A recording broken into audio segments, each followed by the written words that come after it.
Assalamualaikum warahmatullahi wabarakatuh. Perkenalkan kami dari kelompok 4 yang beranggotakan Dian Wahyu Agustin dengan NIM 410, Bella Siska Febriani dengan NIM 432, Muhammad Bagus Panji Wulung dengan NIM 436. Tentang regresi berganda. Yang pertama, mode regresi berganda. Dalam kenyataannya, mode regresi sederhana tidak mencerminkan kondisi perilaku ekonomi yang sebenarnya. Faktor yang mempengaruhi jumlah permintaan tidak hanya sekedar dipengaruhi oleh harga, tetapi juga bisa dipengaruhi oleh faktor lainnya, misalnya pendapatan konsumsi. Misalnya, Y1 sama dengan beta 0 plus beta 1 X1I plus beta 2 X2I plus elemen I, di mana Y adalah variabel dependen, X1 dan X2 adalah variabel independen, dan elemen I adalah residual. Subscript I menunjukkan observasi ke I untuk data cross-section, dan jika kita gunakan data time series, biasanya kita beri subscript T yang menunjukkan waktu. E dalam kurung Y X1 X2 tutup kurung sama dengan beta 0 plus beta 1 X1I plus beta 2 X2I plus elemen I. Dalam hal ini, beta 1 dan beta 2 agak sedikit berbeda dari regresi sederhana sebelumnya. Beta 1 adalah pengukur perubahan rata-rata Y atau nilai harapan E, Y, X1, X2 terhadap perubahan per unit X1 dengan asumsi variabel X2 tetap. Begitu pula beta 2 adalah mengukur perubahan per unit X2 dengan asumsi variabel X1 tetap. Yang kedua, estimasi OLS regresi berganda.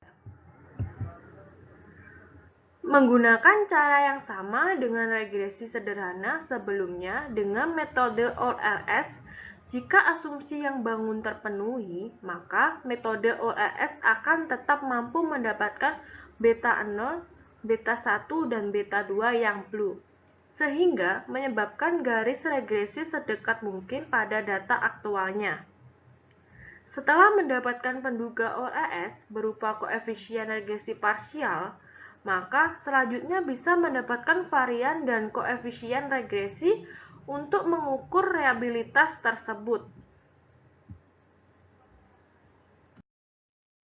Poin selanjutnya yaitu interval estimasi regresi berganda.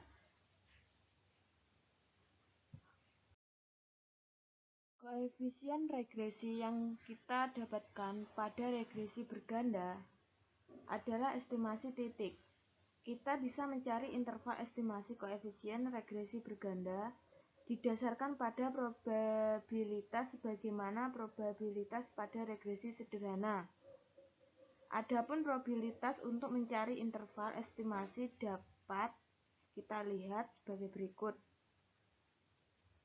di mana TC adalah nilai kritis tabel distribusi T dengan derajat kebebasan sebesar N dikurangi K, sehingga P T lebih besar daripada TC, sama dengan A dibagi 2.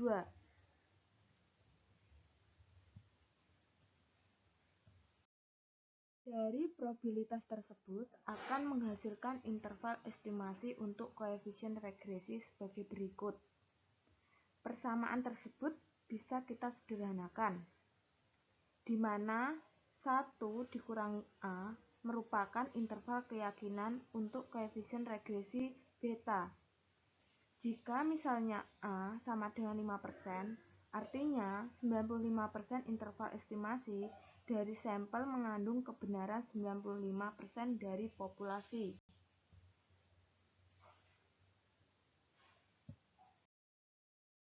Selanjutnya yaitu uji T. Uji T dikenal dengan uji parsial, yaitu untuk menguji bagaimana pengaruh masing-masing variabel bebasnya secara sendiri-sendiri terhadap variabel berikutnya. Proses uji T pada koefisien regresi parsial pada regresi berganda sama dengan prosedur uji koefisien regresi sederhana. Misalnya, kita mempunyai dua variabel independen dengan estimator beta 1 dan beta 2. Langkah uji T sebagai berikut. Yang pertama, membuat hipotesis melalui uji satu sisi atau dua sisi.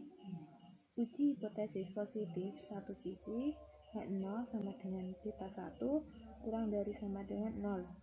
HA sama dengan beta 1 lebih dari 0. Uji hipotesis negatif satu sisi, H0 sama dengan beta 1 lebih besar sama dengan 0. HA sama dengan beta 1 kurang dari 0. Atau uji dua sisi, H0 sama dengan beta 1 sama dengan 0. HA sama dengan beta 1 tidak sama dengan 0.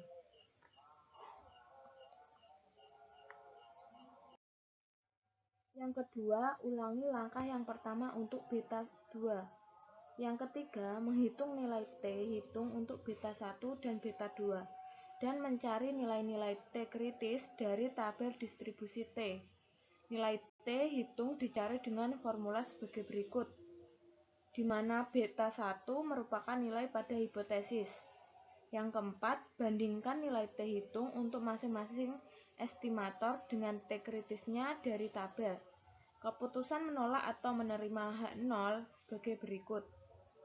Jika nilai T hitung lebih besar nilai T kritis, maka H0 ditolak atau menerima HA. Jika nilai T hitung kurang dari nilai T kritis, maka H0 diterima atau menolak HA.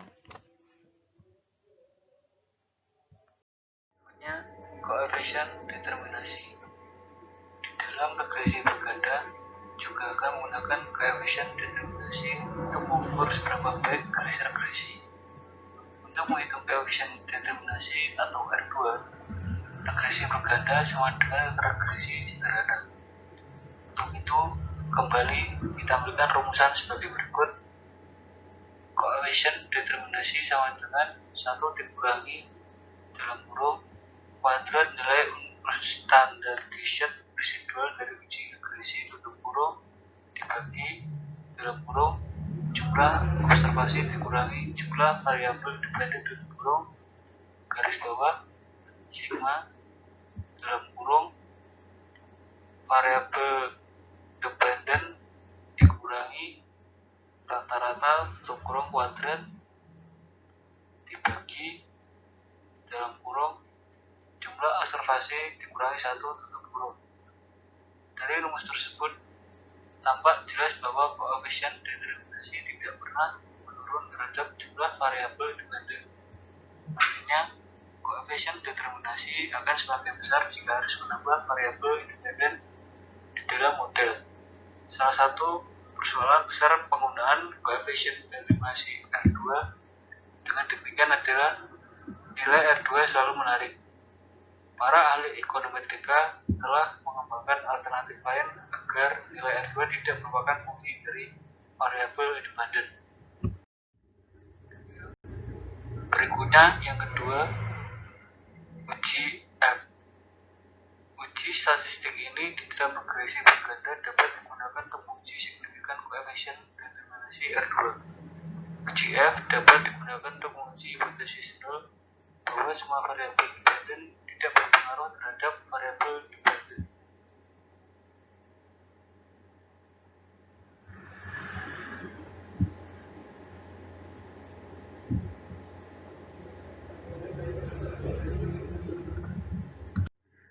Untuk menguji apakah koefisien regresi secara bersama-sama atau secara menyeluruh berpengaruh terhadap variabel dependen, maka uji F dapat dijelaskan sebagai berikut. Yang pertama, membuat hipotesis nol atau HO dan hipotesis alternatif.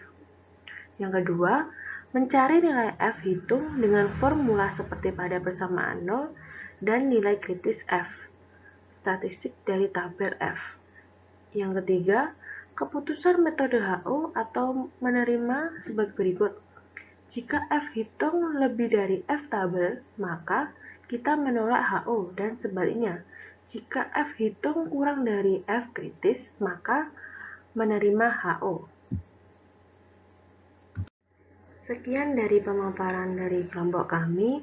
Bila ada salah, kami mohon maaf. Wassalamualaikum warahmatullahi wabarakatuh.